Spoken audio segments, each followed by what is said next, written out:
रहेंगे, घटाओं में रहेंगे, दीवानी तू मेरी, मैं तेरा पागल पिया। आज के जो बच्चे हैं वो मेरे को बोलते हैं, मैम आप मेरे को सिखा सकती हैं? तो जब उनसे आगे बात करो तो वो कहते हैं कि मैम कितने दिन में मैं सीख जाऊंगी। अब मैं उनको क्या बताऊं कि हम लोगों को इतने साल हो गए साधना करते हुए। ये ऐसा विषय ही नहीं है, आप जितना करोगे ना उतना आप डूबते जाओगे। और संगीत बहुत ही गहरी चीज है। आपको अच्छा गाना सुनने से भी सुर का समझ होता है। लता जी, आशा जी, ये लोग ऐसे सिंगर थे ना, ऐसे ऐसे गाने हैं कि जो अगर आपको सुनने की आदत हो गई ना तो भी सुर में आप गाने लगोगे। तो जरूरी नहीं कि हर आदमी क्लासिकल करके ही कलाकार बनता है, ऐसा नहीं है। जो मैं गा रहा हूँ वो सुर में है कि नहीं, ये समझ होना तो बहुत जरूरी है। आपने क्लासिकल नहीं भी सीखा हो, आकाशवाणी और दूरदर्शन ये एक ऐसी जगह है जहाँ पर कोई रीटेक नहीं होता। आप एक बार गाएंगे तो पूरा गाना आपको एक बार में खत्म करना है। अगर किसी से गलती हुई तो वापस पूरा गाना फिर से होगा। ये पहले के टाइम में फिल्मों में, बॉलीवुड में भी होता था। लता जी वगैरह ऐसे ही गाई हैं। वो रिकॉर्डिंग में ये नहीं है कि तबले वाला बाद में आके अपना पार्ट डाल देगा, सिंगर आके बाद में रिकॉर्डिंग। अभी तो क्या है, इतना इजी हो गया है ना कि हमने गाया, रिकॉर्डिंग की, कोई चीज हमें लग रही कि अच्छी नहीं आई दोबारा से, क्योंकि म्यूजिक पहले बन जाता है। लेकिन एक चीज चैलेंजिंग होती है कि आपका टाइम ऐसा नहीं है कि आप कुछ भी करो, लिमिटेड टाइम है कि अगर 1 मिनट के अंदर वो उतना पार्ट खत्म करना है तो उतने मिनट में ही आना चाहिए, आप आगे नहीं बढ़ सकते।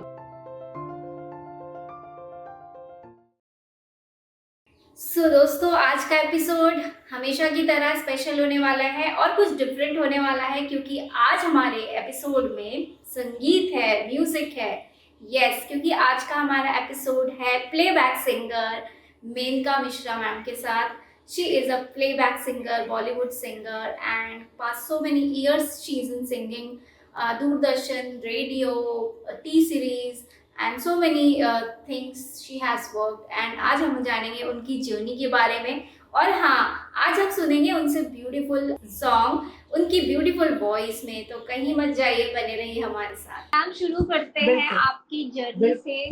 थोड़ा आपका बचपन, फिर आपका कॉलेज, फिर आप क्या बेसिकली आप इलाहाबाद से ही हो, और इलाहाबाद से कैसे शुरू किया आपने अपना करियर, ये सारी चीजें जानना चाहेंगे मैम।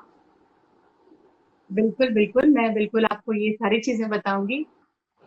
मैं बेसिकली वैसे तो मैं इलाहाबाद से नहीं हूँ। मेरा बचपन जो है वो आजमगढ़ एक जगह है, आपने सुना होगा। मेरे फादर वहाँ पे जी।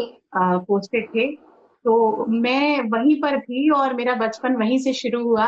मेरी शुरुआत वहां से हुई। उसके बाद फिर दुर्भाग्य से मेरे फादर की डेथ हो गई, काफी मैं छोटी बच्ची थी तभी। तो फिर हम लोग को इलाहाबाद आना पड़ा और इलाहाबाद में मेरे ब्रदर रहते थे, मेरी भाभी थी। तो हम लोग फिर वहां पे सब लोग आ गए और उसके बाद यहीं पे फिर एक तरह से मेरी शुरुआत दोबारा से हुई। पढ़ाई लिखाई सब कुछ, मैं इलाहाबाद यूनिवर्सिटी के प्रोडक्ट हूँ। फिर मैंने कॉलेज और सब कुछ, ग्रेजुएशन, पोस्ट ग्रेजुएशन, पीएचडी। और मैं जब तो मेरी एक टीचर थी, उन्होंने, तुम ऐसा गा लेती हो तो तुमको थोड़ी ट्रेनिंग लेनी चाहिए, तुमको सुर की समझ है, तुम ट्रेनिंग लेनी जरूरी है। बिना ट्रेनिंग के मतलब तराश नहीं सकते आप किसी भी कला को। तो मुझे तो अंदर संगीत था ही, मेरे सीखने की हमेशा से इच्छा थी। तो फिर वो मुझे अपने हस्बैंड के पास ले गई, जो कि बहुत ही गुणी कलाकार थे, आकाशवाणी से भी जुड़े थे, मुंबई में भी उन्होंने बहुत टाइम तक काम किया था। तो फिर उनके साथ मैंने सीखना शुरू किया और उन्होंने मुझे, जैसे होता ना उंगली पकड़ के जैसे माता पिता बच्चे को चलाते हैं, वैसे संगीत उन्होंने मुझे शुरू कैसे करना है, कैसे करना है। तो उस आवाज को कैसे आप कंट्रोल कर,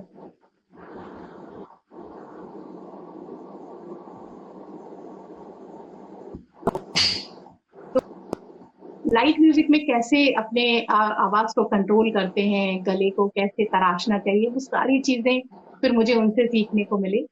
उसके बाद फिर मैंने एक सब्जेक्ट के रूप में भी मैंने हमेशा से म्यूजिक को लिया था। मेरे सब्जेक्ट में एक एक विषय म्यूजिक हमेशा ही रहता था, तो वो तो मैं साथ साथ कर ही रही।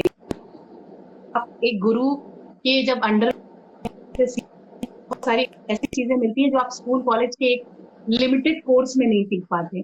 तो वो सारी चीजें मुझे उनसे सीखने के, मेरे आदरणीय गुरु स्वर्गीय पंडित कृपा शंकर तिवारी जी, तो उनसे मैंने सीखा।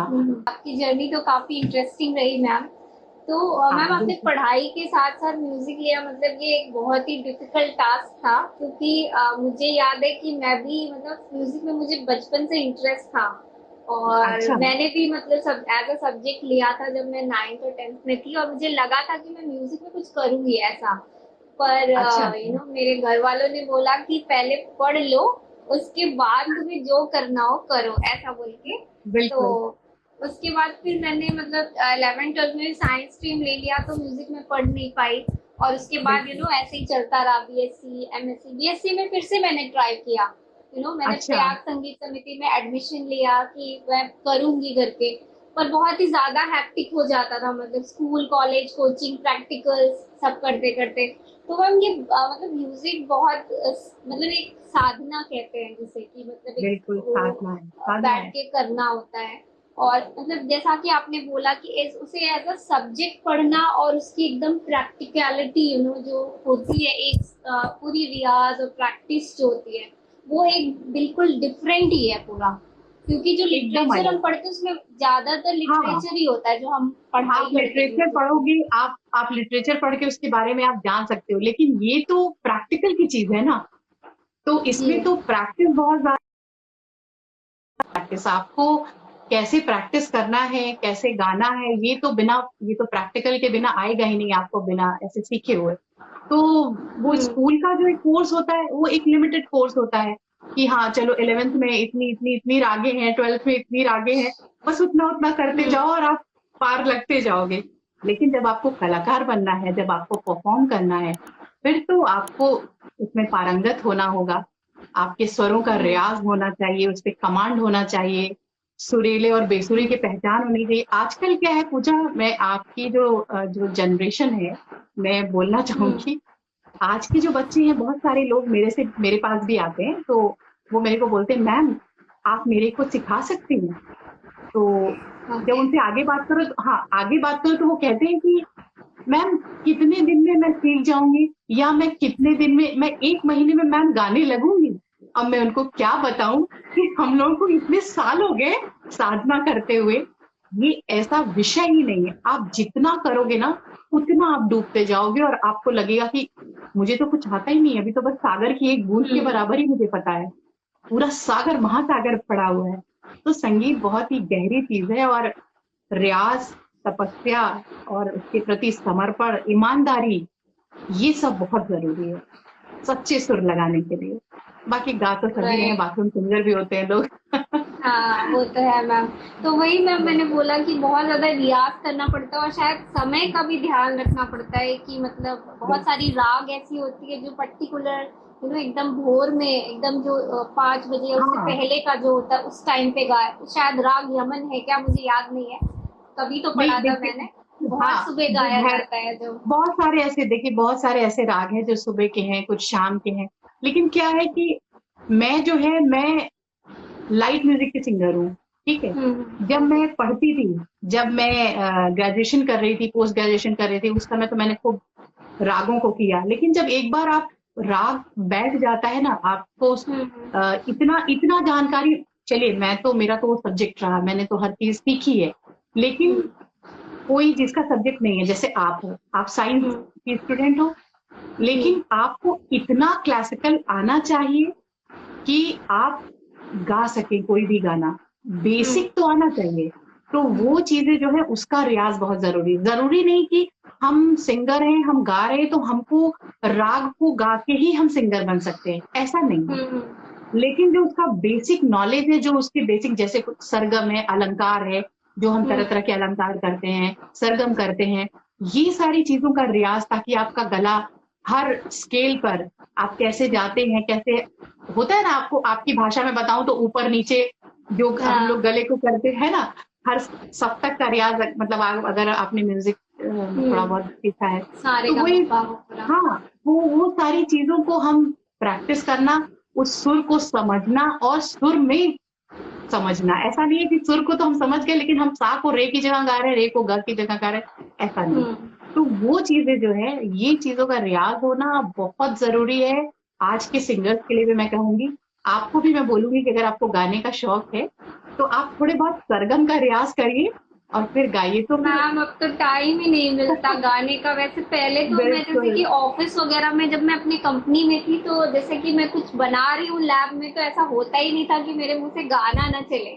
और इवन मेरे जो सारे कोलीग्स थे वो मुझे सुनते रहते थे और इंटरटेन होते रहते थे कि मतलब आदत थी उस समय। और अभी तो मतलब टाइम ही नहीं मिलता मैम, लेकिन फिर भी जब भी बिल्कुल टाइम मिलता है तो मतलब सरगम तो नहीं लेकिन हाँ गा लेती हूँ कभी कभी ऐसे ही नहीं, जब मन देखिए ये करता भी है। है, आपको अच्छा गाना सुनने से भी सुर का समझ होता है। आप हाँ। जब हम लता जी को सुनती हैं, ये लोग ऐसे सिंगर्स हैं, लता जी, आशा जी, ये लोग ऐसे सिंगर्स हैं ना जो एक नॉर्मल मतलब जो लाइट म्यूजिक के शौकीन लोग हैं उनकी मैं बात कर रही हूँ। ऐसे ऐसे गाने हैं कि जो आप, अगर आपको सुनने की आदत हो गई ना तो भी सुर में आप गाने लगोगे। अगर इनको सच में सुनने की आदत हो गई सच्चाई से तो भी सुर की समझ हो जाती है। ये लोग इतने ग्रेट सिंगर्स हैं और क्या क्या गाने गाए हैं। तो जरूरी नहीं है कि हर आदमी क्लासिकल करके ही कलाकार बनता है, ऐसा नहीं है। कुछ हम्म। अंदर भी तो ना, सुर की समझ अंदर भी तो होती है ना। कुछ लोग ऐसे हैं जो सीखे नहीं है लेकिन क्या हम्म। गाते हैं, लेकिन उनके अंदर ये समझ है कि सुरीला क्या है, बेसुरा क्या है, जो मैं गा रहा हूँ वो सुर में है कि नहीं। ये समझ होना तो बहुत जरूरी है। आपने क्लासिकल नहीं भी सीखा हो तो भी आपको हम्म। ये समझ होना बहुत जरूरी है कि सुरीला बेसुरा है क्या एक्चुअली। आप सुर में गा रहे हो या आप बेसुरे हो रहे हो, ये तो समझ होनी हाँ। चाहिए ना। तो ये सारी चीजें हैं तो तो आप। बहुत बार ऐसा होता है ना मैम जैसा आपने बोला, लेकिन बहुत बार ऐसा होता है जैसे कि पहले तो मैं देखती थी ये जो शोज आते हैं रियलिटी शो सारेगामापा मैं यूजुअली देखती थी। तो उसमें भी बोलते थे कि मतलब क्लासिकल बैकग्राउंड से अगर आप हो तो बहुत अच्छा रहेगा, या फिर आप मतलब कि क्लासिकल सीखो थोड़ा। तो वो मतलब बोलते तो मुझे लगा कि शायद क्लासिकल जरूरी होता हो मतलब नहीं, सीखने के लिए देखिए ऐसा बेसिक तो कुछ। नॉलेज होना बहुत जरूरी है ना। जैसे हम्म। किसी भी चीज की बेसिक नॉलेज अगर आपको नहीं है तो आप आगे कैसे बढ़ोगे ना। उस चीज हम्म। में अगर आगे बढ़ना है तो उसकी बेसिक जानकारी तो आप किसी भी चीज की होनी चाहिए। तो आपको सारे गामा, ये तो आपको पता होना चाहिए कि हाँ हम्म। सारे गामा ये 7 सुर हैं और सातों सुरों को सुर में लगाना आना चाहिए। ये हाँ। बेसिक नॉलेज है, तब तो ठीक है। आप गाने गाओ, आप भजन गाओ, आप गजल गाओ, आप फिल्मी गाओ। जरूरी नहीं कि हर इंसान ने क्लासिकल की ट्रेनिंग ली हो, ऐसा कुछ हम्म। नहीं है। मैंने, आप अगर मैं अपनी बात आपको बताऊं तो मैंने उस तरह से क्लासिकल की ट्रेनिंग नहीं ली है जैसे गुरु शिष्य परंपरा के अंदर ली जाती है। मैंने एक हम्म। सब्जेक्ट के रूप में तो म्यूजिक को लिया। वो स्कूल कॉलेज में जो एक लिमिटेड कोर्स बताते हैं, सिखाते हैं, वो मैंने सीखा। लेकिन मैंने लाइट म्यूजिक पे हमेशा बहुत ज्यादा फोकस किया क्योंकि मुझे ओके। बहुत पसंद है लाइट। लाइट म्यूजिक मुझे बहुत पसंद है। लाइट म्यूजिक यानी गीत, गजल, बॉलीवुड सॉन्ग्स, सूफी, इस तरह के जो गाने हैं ये सब लाइट म्यूजिक के अंदर आते हैं। तो मैं ओके। इसी की सिंगर हूँ। ओके। Nice ma'am. तो मैम जैसे कि आपने शायद आप तब सीख रहे थे जब भी आप सीख रहे थे आपके स्कूलिंग टाइम पे या फिर कॉलेज टाइम पे, तो कभी भी ऐसा नहीं लगा आपको मैम कि मतलब कैसे करूँ, मतलब रियाज भी करना है म्यूजिक का और क्या कहते हैं और पढ़ाई भी करनी है, तो कभी चीजें छूट जाती होंगी शायद, रुक जाता होगा सब कुछ, मैं कभी ऐसा हुआ? आपको हाँ बिल्कुल, बहुत हुआ और शादी के बाद तो बहुत ज्यादा हुआ। और शादी के पहले भी देखिए ये होता है। हम लोग मतलब घर में होते हैं, बहुत सारी चीजें होती हैं। और दूसरी चीज, कितना भी कुछ भी प्रॉब्लम आए लेकिन अगर आप एकदम फोकस देना, आपको पता है कि आपको लाइफ में क्या करना है, क्या चाहिए, तो आप हम्म। कैसे भी करके उसके लिए टाइम,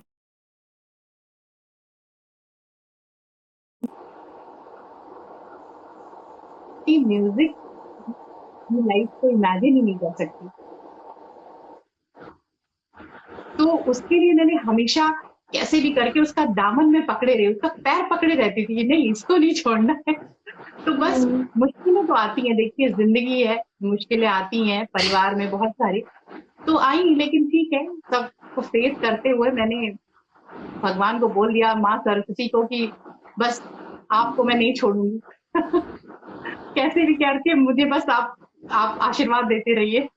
हम्म। तो उन्होंने रास्ता भी बनाया। ईश्वर पे आप अगर विश्वास रखते हैं, श्रद्धा रखते हैं और आप मेहनत करते हैं, तो रास्ते बनते हैं। ऐसा नहीं है, अपने आप रास्ते बनते चले जाते हैं। और मेरे केस में ऐसा हुआ है, मैंने जो सोचा है वो मुझे मिला है। हालांकि मैं बहुत बड़े बड़े सपने बचपन से देखती आई हूँ लेकिन ये है कि फिर भी एक गृहस्थ जीवन में होते हुए मैं ये नहीं कहूंगी कि मैं एकदम परिवार को, मेरे लिए सबसे पहले मेरी फैमिली है, उसके बाद जो समय मिलता है मैं उसको अपने परिवार में, मतलब अपने संगीत में देती हूँ।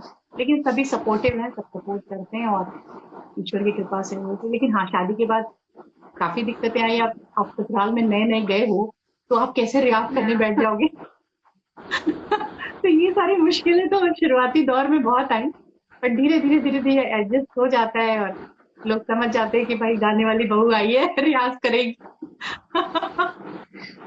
तो बस ऐसे ओके। ही। तो मैम जब आप रियाज करते होगे, मतलब एक ऐसे फनी पार्ट पूछ रही हूँ, तो मतलब जब मतलब कुछ लोग होते हैं ना जिनको सीखने का रहता है, मतलब ऐसे लोग मिल जाते हैं आपको अगल बगल।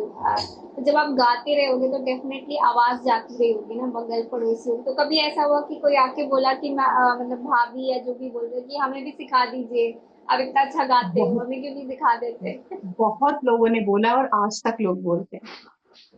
हमेशा सब कहते हैं कि मुझे भी सिखा दो, तुम इतना अच्छा गाती हो, मुझे भी सिखा दो। ये सब तो हमेशा से चलता रहा है। वो मैं जब शादी नहीं हुई थी तो भी अगल बगल के पड़ोसी आंटियां बोलती थी, कितना अच्छा तुम गाती हो, मुझे भी सिखा दो, भजन कैसे गाते हैं, ये कैसे गाते हैं। तो वो शादी के बाद भी चला, अभी तक चल रहा है बहुत सारे लोग कहते हैं, फेसबुक पे मेरे पास मैसेंजर पे आते हैं मैसेजेस, मैम मुझे सिखा दीजिए, मुझे भी कुछ बता दीजिए लोगों का ओके। प्यार है। मेरी तो मैम आवाज लोगों को आपका, अच्छी लगती है, मेरे लिए बड़ी बात है। हाँ आवाज तो आपकी बहुत अच्छी है मैम। मैम आपका एक thank you video so much. देखा था मैंने और फेसबुक हाँ पे, वो बहुत बचपन का था, दूरदर्शन पे आपने शायद परफॉर्मेंस हाँ, करी राइट। थी। ओ, आपने देखा हाँ उसको हाँ। तो मैम हाँ, मतलब बहुत ही छोटे थे आप, तो पूछना चाहती हूँ मैम, आपका फर्स्ट एक्सपीरियंस था शायद वो दूरदर्शन का, कैमरा टीवी स्टेज और। स्टेज का एक्सपीरियंस नहीं था वो, कैमरे का एक्सपीरियंस था। हाँ कैमरे का। हाँ, मैंने फर्स्ट टाइम कैमरा फेस किया था। मैंने इसके पहले कभी कैमरा फेस नहीं किया था और हाँ। मैं 16-17 ईयर्स की थी उस समय। तो दूरदर्शन लखनऊ में, मैं इलाहाबाद में रहती थी और फिर मुझे दूरदर्शन लखनऊ जाना था गाने के लिए। मैं आकाशवाणी में आ चुकी थी, मैं बहुत कम एज में आकाशवाणी में आ गई थी। तो हम्म। फिर मुझे वहां जाना हुआ, तो मुझे इतना डर था, इतना डर था, मुझे समझ नहीं आ रहा था कि मैं कैसे गाऊंगी। मैंने कभी देखा ही नहीं था कि शूटिंग वाला, वो बड़ा वाला जो स्टूडियो में कैमरा होता है वो होता कैसे, मुझे ये तक नहीं पता था, क्योंकि मैंने कभी वो शादी में वीडियो वीडियो वाले वही सब जानती थी मैं। फिर जब मैं वहां गई और वहां पे म्यूजिक डायरेक्टर थे, उन्होंने मुझे सिखाया, पहले प्रैक्टिस कराई, फिर उसके ओके। बाद हम मेकअप हुआ, वो सारा एक्सपीरियंस बहुत अच्छा था। फिर हमको मेकअप रूम में ले गए, वहां पे मेकअप किया गया, तो एक सेलिब्रिटी जैसा फील आ रहा था, वाह ऐसी भी लाइफ है। उसके बाद फिर हम स्टूडियो में आए और शूट हुआ। तो आपने वो वीडियो देखा तो आपको समझ आ ही गया होगा कि मैं कितनी डरी सहमी सी हूँ उसमें। बहुत ही आखिर एकदम से तक। बस मैं तो हाँ, ये सोच रही थी मैम, अगर को मैं होती तो शायद मैं तो गा भी नहीं पाती, मतलब क्योंकि डर लेकिन सुर लगता है नहीं ना हिला। बहुत ज्यादा। एक हाँ चीज आपने एक। नोटिस की, सुर नहीं हिला हाँ। सिर्फ डर था। आवाज, मतलब आवाज में कहीं कंपन नहीं थी। वो गाना तो मैंने पूरा एकदम गाया मन से, लेकिन हम्म। नजर मिलाने की हिम्मत नहीं हो रही थी वो लोग बार बार मुझे इशारा करते थे, यूं यूं कि ऊपर देखो, और हाँ। मैं देखते देखते फिर ऐसे हो जाती थी वो आज देखती हूँ तो लगता है, बताओ वो भी एक वक्त था। आज तो कुछ भी करा लो कैमरे के सामने राइट मैम, जैसे कि मैम मैं वीडियो शूट करती हूँ अपना, अपने लिए मतलब रील्स या ऐसे वीडियोस बनाती हूँ, तो बहुत कुछ ध्यान रखना पड़ता है। मतलब जैसे मैं कम्युनिकेशन स्किल्स पे ज़्यादा वीडियो मेरा बनता है, तो उसमें हाँ जैसे हाँ कि मैं बता रही होती हूँ, तो उसमें क्या मुझे मेरे बॉडी लैंग्वेज का, फिर आई कांटेक्ट का, कैमरे का और ये सब का ध्यान देना जब मैं शुरू में, जब मैंने शुरू किया था तो मैं देखती हम्म, कहीं और थी, बात कहीं और करती थी और बताते, तो मुझे कई सारे कमेंट, तो मुझे लगता था ये भगवान कितना मुश्किल है, मतलब एक साथ आदमी इतनी सारी चीजें कैसे फोकस करेगा, ऐसा हाँ लगता था। बिल्कुल। तो मैम वही चीज, मतलब सेम चीज होता है, मतलब जब आप मतलब आप गए होगे टीवी पे फर्स्ट टाइम, तो वहां पे आपको पहले लगा होगा कि गाना ही गाना है, मतलब फिर लेकिन जब हाँ आपको लगा बिल्कुल। कि कैमरे के सामने फेस भी करना है, ऊपर से उनको देखना भी है, एक्सप्रेशन भी लेने हैं, तो हाँ बिल्कुल। सारी चीजें एक साथ में सिंक करना बहुत ही डिफिकल्ट टास्क होता है। अभी तो बिल्कुल डिफिकल्ट नहीं लगता, अभी तो हम लोग इतनी आदत हो गई है कि अपनी तरफ से भी उसमें कुछ एक्स्ट्रा डाल हाँ। देते हैं। लेकिन शुरू में तो बहुत डिफिकल्ट था, आपने देखा होगा सिर्फ मैं गाना ही गा रही हूँ उसमें, और मैं कुछ नहीं कर पा रही हूँ कि मुझे कैमरे की तरफ राइट। देखना है, मुझे मुझे हाथ ऐसे करना है या कुछ करना है। एक्चुअली हाथ कोई ऊपर नीचे करने के लिए बोलता नहीं है गाते समय। वो जब आप एक उसमें आ जाते हो तो अपने आप यूं हाथ होना ये सब हो जाता है।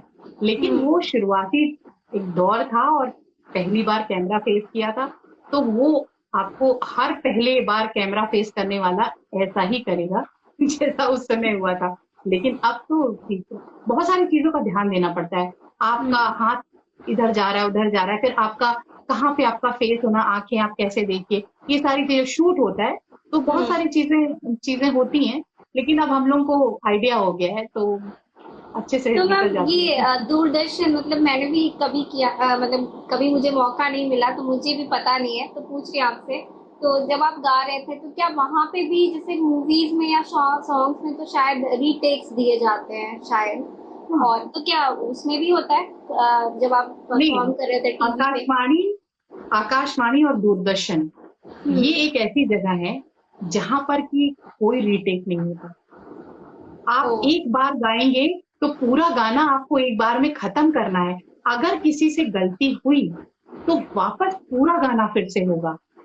ओके। और अभी क्या है, ये पहले के टाइम में फिल्मों में बॉलीवुड में भी होता था, लता जी वगैरह ऐसे ही गाई हैं। आकाशवाणी का अच्छा। जो आज जो हम लोग आकाशवाणी दूरदर्शन में करते हैं, ये हम्म। एक्चुअली पहले रिकॉर्डिंग्स में भी होता था, बॉलीवुड में भी लता जी लोग, आशा जी लोग ऐसे ही गाते थे कि सब लोग एक साथ वो रिकॉर्डिंग में, ये नहीं है कि तबले वाला बाद में आके अपना पार्ट डाल देगा, सिंगर आके बाद में रिकॉर्डिंग। अभी तो क्या है, इतना इजी हो गया है ना कि हमने गाया, रिकॉर्डिंग की, कोई चीज हमें लग रही कि अच्छी नहीं आई, दोबारा से, क्योंकि म्यूजिक पहले बन जाता है हम्म। ना, पूरा ट्रैक बन जाता है, सिंगर की जगह बनी रहती है।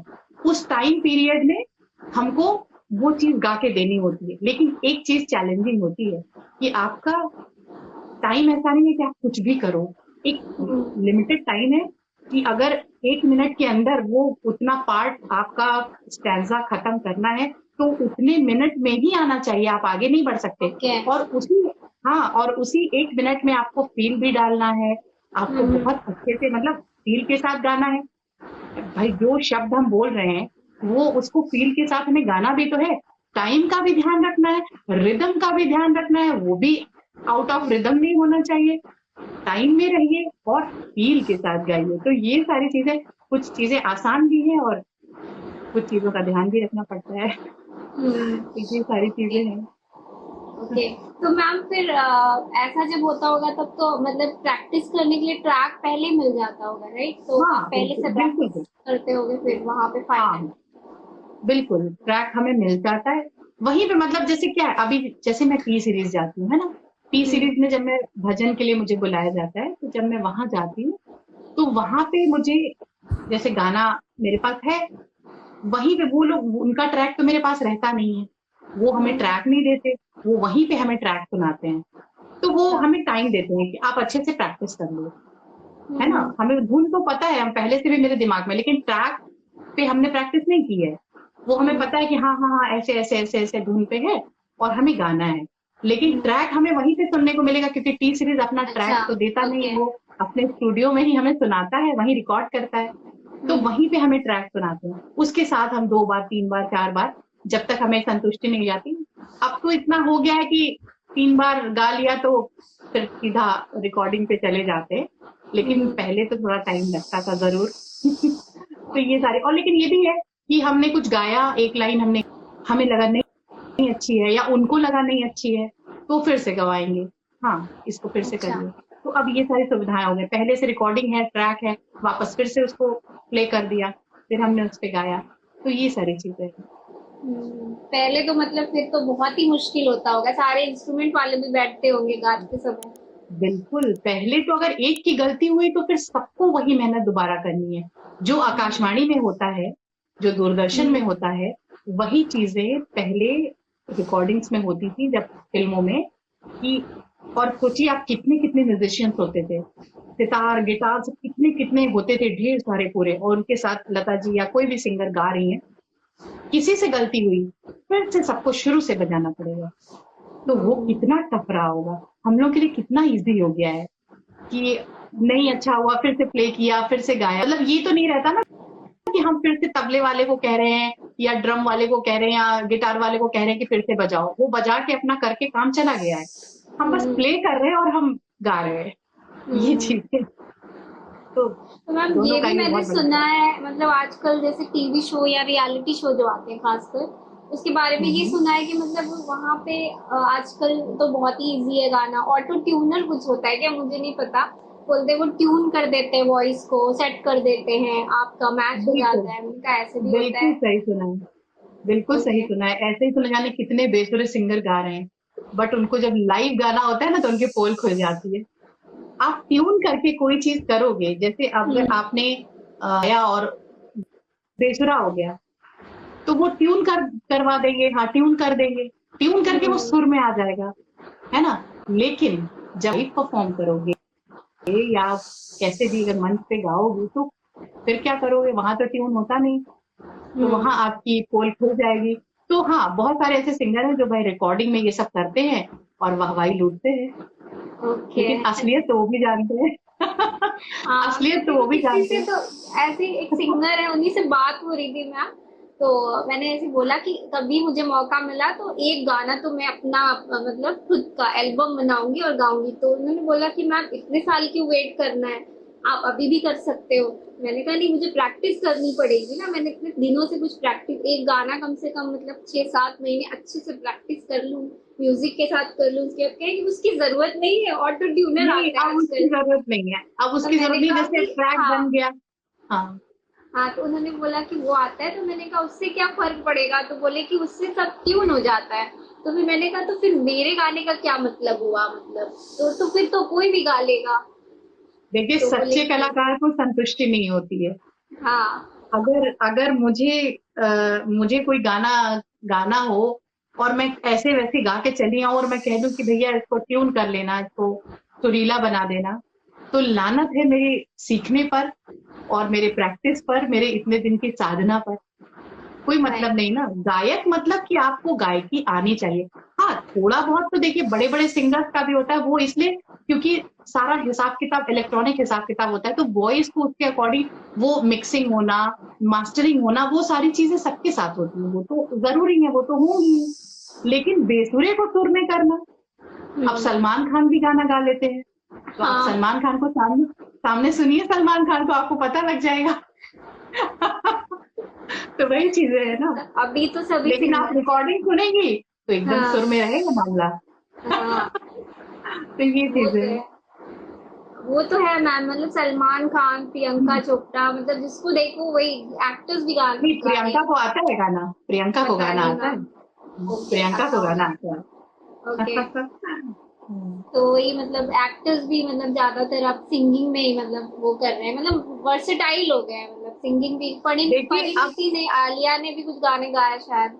परिमिति को आता है। ओके। हाँ, परिमिति सुरीली है।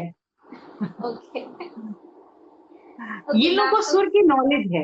एक्चुअली क्या है ना, देखिए बात ये नहीं होता कि कोई कलाकार है या कोई बहुत बड़ा सिंगर है, इनको सुर की नॉलेज है। तो सुर की नॉलेज है, तो इनको जो गाना मिला, इन्होंने उसको गा दिया और उसको अच्छा बना के कर दिया। आप वो सुनिए, वो वाला गाना है ना, परिणीति का एक कौन सा बहुत फेमस गाना है, एक बहुत प्यारा उसने अरे गाना गाया है। केसरी, केसरी फिल्म का राइट, मुझे केसरी याद नहीं आ मूवी रहा, वो का। गाना बहुत ही खूबसूरत गाना है। तो तेरी मिट्टी में मर जावा, ये वाला ना, तेरी नहीं, मिट्टी ये में तो है, मिल हाँ जावा, ये इसका भी उसने फीमेल गाया है। वर्जन, इसका हाँ, फीमेल फीमेल वर्जन। वर्जन ये भी उसने हाँ। गाया है, और एक और उसने पहले गाया था, मुझे याद नहीं आ रहा अभी।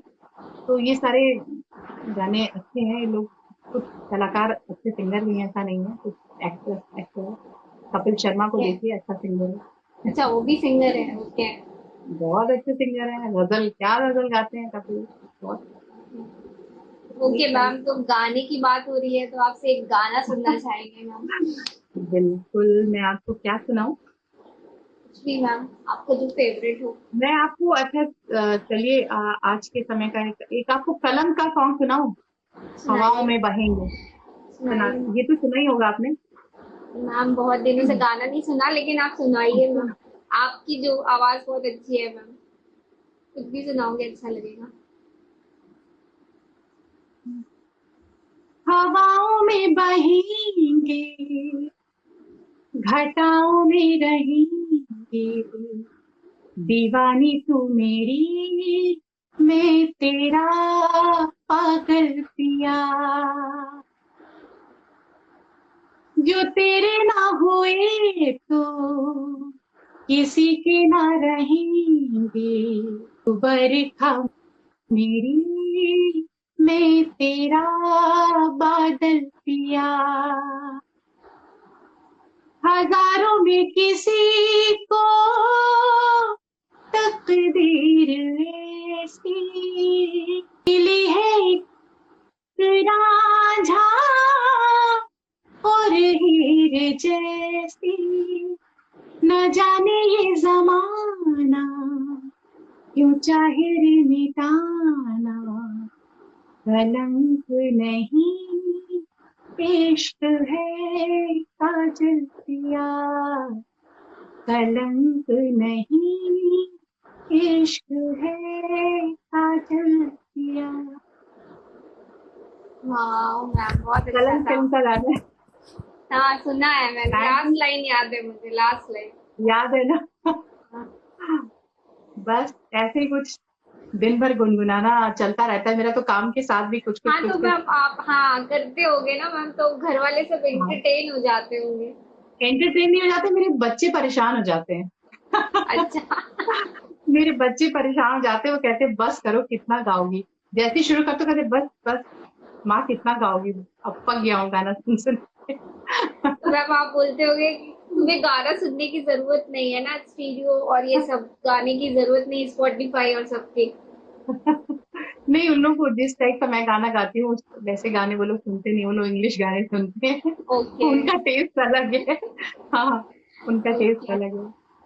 ओके मैम, हाँ तो इंग्लिश गाने की बात हो रही है, तो मैम आजकल जो हमारे सॉन्ग्स बन रहे हैं, ज्यादातर ज्यादातर की बात हम्म, बोल रही हूँ, वो बहुत ही फास्ट बीट पे होते हैं, और मतलब कि ऐसा नहीं है, सॉन्ग्स अच्छे होते भी है, जैसे कि अभी आपने जो सॉन्ग गाया ये भी मतलब कि है, नई ही मूवी का है, लेकिन गा सकते हैं, फील कर सकते हैं। ऐसे भी सॉन्ग्स बनते हैं, आज भी बनते हैं, लेकिन जो हम्म, नंबर है मतलब ऐसे सॉन्ग्स का बहुत ही कम है, जो कि हमें याद रहता है कि ऐसा कुछ गाने वाला सॉन्ग।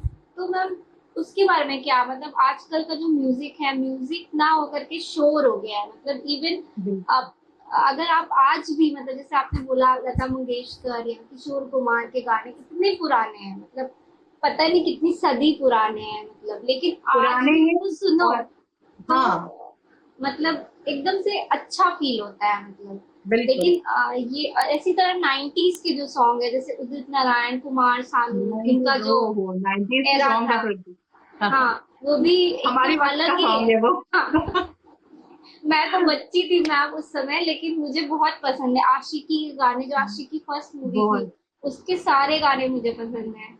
और पुराने जितने भी मतलब राहुल रॉय की कुछ मूवीज हैं उसके सारे गाने, हाँ, मतलब गाने बहुत अच्छे थे उस समय। तेरी उम्मीद हाँ। तेरा, क्या बात, कुमार सानू, उदित नारायण, 90s। हाँ तो उसके बाद मतलब जो 2000 का एरा था वो भी अच्छा था, जिसमें अलका याग्निक और उदित नारायण, शान, ये सब का मतलब कॉम्बिनेशन रहता था, वो भी अच्छा था।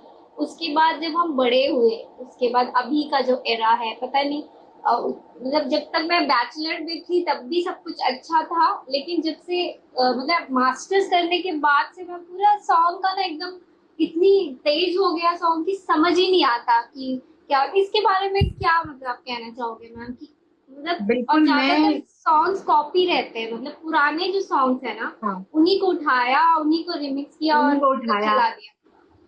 मैं आपको वही बताने जा रही थी कि देखिए पुराने सॉन्ग आज भी ऐसे हैं कि आज भी जब आप सुनते हो ना तो आपको बिल्कुल फ्रेश लगते हैं। हम्म। और ऐसा लोगों के पास इतने सिंगर्स आए, उनके पास मुझे लगा जैसे कुछ नई चीज बनाने को नहीं है, उसी को ले आके और एक उसका कवर करके कितना कवर लोग कर रहे हैं पुराने सॉन्ग्स का ना, तो वो उस सॉन्ग में जो बात थी ना, जो फील था, वो फील मुझे थोड़ा सा अच्छा लगा इधर का अरिजीत सिंह जब आए।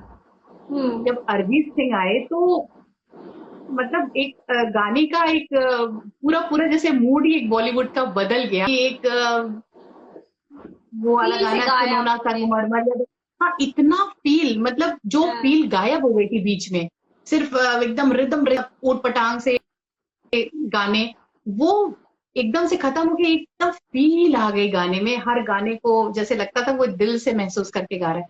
तो देखिए ऐसा नहीं, गाने तो चेंज हुए, बहुत चेंज हुए। 90s तक कितनी मिठास थी गानों में, है ना, लेकिन उसके बाद से गाने चेंज हुए, बहुत बदले।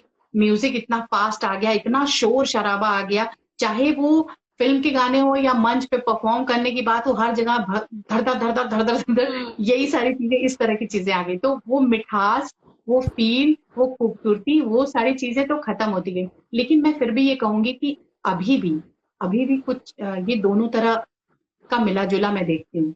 जैसे मैंने अरिजीत सिंह की बात की, अरिजीत सिंह ने गाने का एकदम मतलब क्या गाया है, कोई भी गाना आप उठा लीजिए लगता है एकदम फील। इसी तरह अभी वो जुबिन नौटियाल जो हाँ, एक, जुबीन का जो गाना आप था अभी आप रिसेंटली। उनको सुनिए, हाँ आप उनको हाँ। सुनिए। तो ऐसा नहीं है, ऐसे कई सारे सिंगर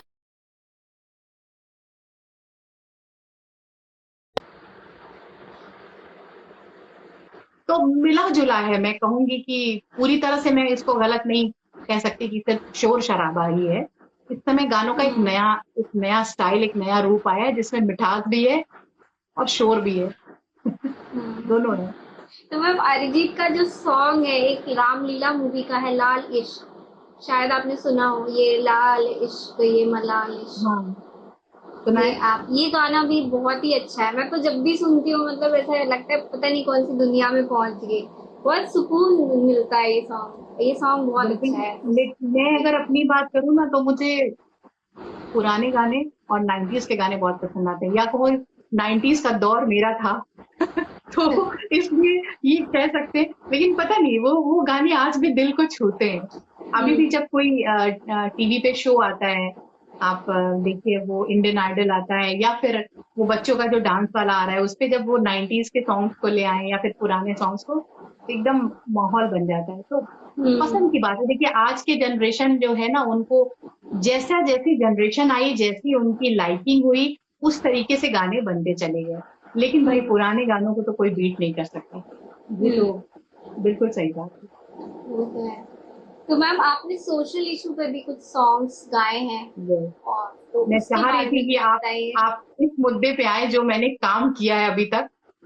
मैं हाँ। उस काम को बताना चाहती हूँ क्योंकि मैं उसको बहुत इम्पोर्टेंस देती हूँ। पहली चीज तो मैंने एक मेडवल पीरियड था एक, है ना, उस समय आप लोग शायद उन कवियों को नहीं जानते होंगे। आपने मीराबाई का नाम शायद सुना हो, नहीं सुना है सूरदास मैम, शायद नहीं सूरदास सुना, जी का सुना नाम है। सुना है, सुना है। तुलसीदास जी का नाम सुना होगा। हाँ हनुमान सुना है। चालीसा जो हम लोग गाते हैं वो उन्होंने लिखी है। जी। तो कबीर दास पे भी अभी आपने रिसेंटली हाँ, कुछ बनाया हाँ है। वो उनकी जयंती थी। तो हाँ। मेडवल पीरियड के ये सारे पोएट्स हैं, कबीर, सूर, तुलसी, मीरा, रहीम, रखान, मलूकदास, ये सारे पोएट्स हैं जो मेडवल पीरियड के हैं, जिन्होंने भक्ति रचनाएं की, है ना। तो हम लोगों ने एक शुरुआत की अभी 2016 में। तो उसमें हम लोगों ने ये सारे मेडवल पीरियड के जो ये मेन मेन जो हमारे रचनाकार हैं, जिनको ज्यादातर लोग जानते हैं, उनकी पोएट्री को हम लोग ने लिया, उसको नए स्टाइल में कंपोज किया। मतलब आज की जनरेशन सुने इस स्टाइल में कंपोज किया। उसको हम लोगों ने ओके। वो ट्रेडिशनल ट्रेडिशनल तरीके से नहीं रखा। उसको हम लोगों ने ट्रेडिशनल उसका ट्रेडिशनल के साथ साथ उसमें जो म्यूजिक पार्ट लिया, वो सारा एकदम वेस्टर्न लिया। तो उससे क्या हुआ कि यूथ कनेक्ट हुआ।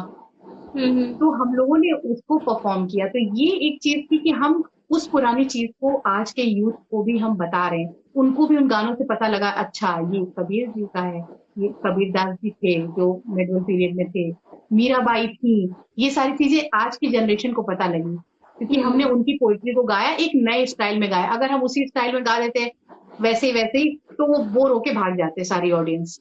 तो एक तो ये काम हुआ जिसका हम लोगों ने शो पूरे इंडिया में बहुत जगह किया। Even okay. यहाँ तक हुआ कि हम लोगों ने मुंबई में नेहरू सेंट्रल ऑडिटोरियम है जो, वहां पे हम लोगों ने एक फ्यूजन किया था। इसमें इंटरनेशनल कॉन्सर्ट था जिसमें जर्मन, स्पेन और हम लोग थे। उसमें हम लोग कबीर गा रहे थे और जर्मन और स्पेन के जो कलाकार थे वो हमारे साथ म्यूजिक पे थे, वो गिटार पे थे। वो सब लोग हम लोगों ने मिलके कबीर को गाया था। जो कबीर मैंने अभी पोस्ट किया ना, आपने देखा होगा, अपलोड किया था जी। फेसबुक पे, वो राइट। कबीर का सॉन्ग हम लोगों ने वहां पे सारे जर्मन और स्पेनिश म्यूजिशियन के साथ, काउंटर पार्ट्स के साथ हम लोगों ने वो परफॉर्म किया वहां पे। हम लोगों को मौका दिया गया कि आप लोग एक पुरानी चीज को आज के यूथ के लिए ले आ रहे हैं, तो हमको वहां बुलाया गया। तो ये हमारे लिए ओके। बहुत बड़ी अचीवमेंट थी। हम्म। दूसरा, सोशल इश्यूज पे मैंने बहुत सारी चीजें लिखी हैं और लिखवाई भी हैं और उसको कंपोज की हैं, गाई हैं। उसमें मैंने, जैसे ये रेप हो गया, एसिड अटैक, इस पे मैंने गाया। और ये चाइल्ड लेबर हो गया, ये ओल्ड एज होम की जो लोग अपने बुजुर्ग माता पिता को बोझ समझ के छोड़ आते हैं, उनका दर्द। और ब्लाइंडनेस हो गया, और किन्नर जो हमारा थर्ड जेंडर होता है, तो किन्नर, उनकी स्थिति, ये सारी चीजों पे, भूखमरी, किसान। तो मैंने बहुत सारे ऐसे सोशल इश्यूज पे गाने को लिखा, उसको कंपोज किया और उसको गाया, और उस सीरीज का नाम रखा हमारी व्यथा। तो आपने देखा होगा फेसबुक पे, हमारी व्यथा सीरीज में बहुत सारे गाने, और उसको इतना अप्रिशिएशन मिला, लोगों ने बहुत अप्रिशिएट किया। क्योंकि क्या है ना, देखिए, कलाकार आज का जो है ना, वो सिर्फ और सिर्फ मनोरंजन के लिए और पैसा कमाने के लिए गाता है। मैं सच कहूँ तो बहुत कम लोग हैं जो कि ऐसा नहीं सोचते। नहीं तो ज्यादातर उनको लगता है कि हम वो चीज गाएं जो ऑडियंस सुने, जिसमें वो भागे ना, वो बोर ना हो, ऐसा ना हो कि प्रोग्राम मेरा चले ना। तो वो वही चीज गाते हैं जो ऑडियंस सुनना चाहती है, वही घिसी पिटी सुनाई हुई। जगजीत सिंह जैसा हमारे पास जब सिंगर है, तो कोई जगजीत सिंह की गजल को दूसरे के मुंह से, हाँ शौकिया ठीक है, आप लोगों ने फरमाइश की, आपने सुना दी, लेकिन कुछ नया क्यों नहीं करते हैं? मुझे ये नहीं समझ में आता। राइट। तो मैंने इस चीज को थोड़ा सा, इस ट्रेंड को थोड़ा सा अपने साथ नहीं लागू होने दिया। मुझे लगा कि मेरे सीमित श्रोता होंगे, मेरे बहुत ज्यादा, मैं इसकी मारामारी में नहीं पड़ती हूँ, व्यूज और लाइक कमेंट की मारामारी में मैं कभी नहीं पड़ती हूँ। मैं सच कहूँ तो मेरे दिल से आवाज आती है, मुझे इस टॉपिक पे काम करना है, और बस मैं उसमें लिखने में, उसको कंपोज करने में और शुरू कर देती हूँ, बिना ये सोचे कि इसको कितने लोग सुनेंगे। मुझे पता था कि हमारी व्यथा मैं गाऊंगी, ज्यादा लोग नहीं सुनेंगे, कौन सुनना चाहेगा उनकी व्यथा। लेकिन मेरी, मुझे तसल्ली मिलती है। मुझे लगा कि एक कलाकार के रूप में, अगर ईश्वर ने स्वर दिया है, मैं बॉलीवुड के सॉन्ग्स गा रही हूँ, गजल गा रही हूँ, गीत गा रही हूँ, भजन गा रही हूँ, तो क्यों ना मैं इनकी व्यथा को भी गाऊं ना, ये भी तो एक समाज का हिस्सा है। तो मैं उनको भी गाऊं। गाने के जरिए जो चीजें ना बहुत दूर तक पहुंचती हैं। आप अगर कोई चीज ऐसे बताओ, अगर आप कोई चीज बताओगे, तो वो, उसकी दूरी इतनी नहीं होती। लेकिन अगर कोई चीज गा दी जाए, जैसे आपने वो गाना सुना है ना, 1962 में जब इंडिया और चाइना, चीन की जब लड़ाई हुई कल थी, चले हम फिदा। तो वो वाला गाना है मेरे वतन के लोगों, जो लता जी ने गाया है। तो उस गाने को जब लिखा गया, अगर उस गाने को पढ़ा जाता, तो उसकी दूरी इतनी नहीं होती। लेकिन जब लता जी की आवाज मिली और लता जी ने उसको गाया, तो आज तक वो गाना बजता है, 15 अगस्त, 26 जनवरी, वो गाना उसके तो बिना पूरा ही इमॉर्टल है। नहीं होता। हाँ, तो गाने की तो वो ताकत है। गायकी के जरिए आप, बहुत लंबी यात्रा होती है किसी भी बात की। ये है। तो मैंने सोशल इश्यूज पे बहुत सारे काम किए, और बहुत एप्रिशिएशन मिला मुझे लोगों का। जो संगीत को समझने वाले, जानने वाले लोग हैं, वो हमेशा अच्छी चीज की तारीफ करेंगे। देखिए, मैं रिक्शे वालों के लिए, पान वालों के लिए गाना नहीं गाती हूँ। मैंने सोच के रखा है कि मेरी अपनी ऑडियंस अलग है। मैं थोड़ा, मतलब, एक बुद्धिजीवियों के लिए गाना बनाती हूँ और उनके लिए गाती हूँ। और वो मुझे अगर तारीफ कर देते हैं, तो मुझे बहुत खुशी आती है कि बस मेरा सफल हो गया बनाना। ये चीज है।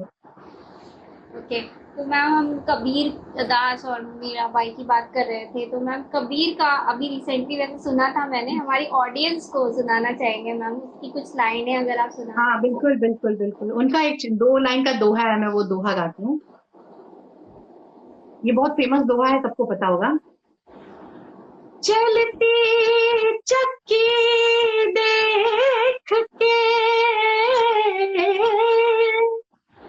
दिया कबीर कबीरा रोए, दो पाटन के बीच में साबुत बचा न कोई, साबुत बचा न कोई, साधो अब ना लगेगा हरा दाव रे, साधो अब ना लगेगा हरा दाव रे। सुन कबीरा गाए धुन, तुझे सुनाए तेरे वो मन के तार। सुन कबीरा गाए धुन, तुझे सुनाए छेड़े वो मन के तार। सुन कबीरा गाए धुन, बस ऐसे ही है। तो हम लोगों ने बहुत इसको ही अच्छा है। हाँ इस तरह से कंपोज किया और मॉडर्न म्यूजिक के साथ, तो यूथ इससे जुड़ा और खूब एंजॉय किया उन्होंने। पूरे हॉल में मस्ती चली, मतलब तो लगा कि चलो मेडवल पीरियड की पोएट्री को अगर आज का जनरेशन सुन रहा है, हम चलो उसके अंदाज में हम सुना रहे हैं, ठीक है, उसको जो अच्छा लगता है, लेकिन उस पोएट्री को तो हम पहुंचा रहे हैं ना, उनको ये तो बता रहे हैं कि ये जो पोएट्री है वो किसकी है। तो हमारा काम, हमें सफलता मिल गई उसी से। तो ऐसा है। हमारी एक ऑडियंस है तनुजा जी, वो आपको वाह बोल रही है अच्छा, मैम। मुझे दिख नहीं रहे, मुझे अच्छा कमेंट्स मुझे दिख क्यों नहीं रहे हैं? मैम कभी कभी होता है नहीं दिखता, आप स्क्रॉल करोगे ना लास्ट में तब आएगा। ओके। तो मैम अभी तक का हमारा शो बहुत ही इंटरेस्टिंग था, बहुत ही मजा आया और हमें टाइम का बिल्कुल भी पता नहीं चला। और लगता है काफी कि टाइम अगर हो हम गया। हाँ बात करते रहेंगे तो पता भी नहीं चलेगा। आपका तो गाना ही, मुझे तो लगता है मैं आपसे कितने गाने गवा लूं, लेकिन शो हमें आगे करना पड़ेगा मैम। तो हमारा बिल्कुल शो का बिल्कुल। एक इंटरेस्टिंग पार्ट है मैम, हम सबके साथ ये गेम खेलते हैं, आपके साथ भी खेलेंगे, रैपिड अच्छा अच्छा, फायर। अरे वाह, अरे वाह। तो nice। मैम रैपिड फायर करेंगे, इसमें आपको मैं क्वेश्चन पूछूंगी, आपको बिना सोचे जो भी आपको अरे बाप रे, पहला मैं इसमें मतलब बहुत पुअर हूँ। मैं इसमें बहुत पुअर हूँ। नहीं सोचना नहीं है मैम, आपको आपको बस जवाब देना है, ठीक है। वैसे ओ माय ऐसा कुछ गॉड। डिफिकल्ट क्वेश्चन नहीं है मैम, बहुत इजी है आपका, मतलब थोड़ा म्यूजिक से, आपकी म्यूजिक से रिलेटेड है, थोड़ा अच्छा नॉर्मल क्वेश्चन है बस ऐसे। तो अच्छा मैम अच्छा। आपका फेवरेट सिंगर कौन है? सोनू निगम। Okay, आपके गुरु कौन है? पंडित कृपा शंकर तिवारी जी, जिनकी अब मेरे तो आपके दो दो गुरु नाम है, के मैं क्या बोलूं। पीछे, ओके, हाँ हाँ। आपके नाम के पीछे की स्टोरी क्या है? क्यों मेनका क्यों नाम रखा होगा आपके मेरे पेरेंट्स नाम ने? के पीछे क्योंकि मैं बहुत ब्यूटीफुल हूँ। वो तो है मैम, वॉइस भी बहुत अच्छी है आपकी। नहीं, मेरे फादर ने मेरा नाम इसीलिए रखा मेनका, क्योंकि मैं बहुत अपना ध्यान रखती थी कि मैं अच्छी दिखूं, अच्छा, ये तो उन्होंने बचपन, हाँ, तो उन्होंने मेरा नाम मेनका रख दिया। ओके। अगर आपके पास कोई सुपर पावर आ जाए तो आप कौन सी एक चीज है या कौन सी एक विश है जो पूरी करना चाहोगे? मैं ना ये आतंक, ये ऐसी पावर आ जाए जो कि मैं ना दिखूं ही ना किसी को, तो मैं मिस्टर इंडिया। सारे आतंकवादियों को एक साथ इकट्ठा करके और बूम कर दूं। मुझे इस चीज से ओके, बहुत नफरत है। ओके मैम, आपके लिए क्या ज्यादा इम्पोर्टेंट है, पैसा, प्यार या संगीत? संगीत। और ओके, संगीत है तो प्यार है। आपकी तो लव स्टोरी भी बहुत ज्यादा मतलब फिल्मी है मैम, आपकी पढ़ी मैंने स्टोरी, मैंने कहा वाओ कितनी अच्छी स्टोरी है।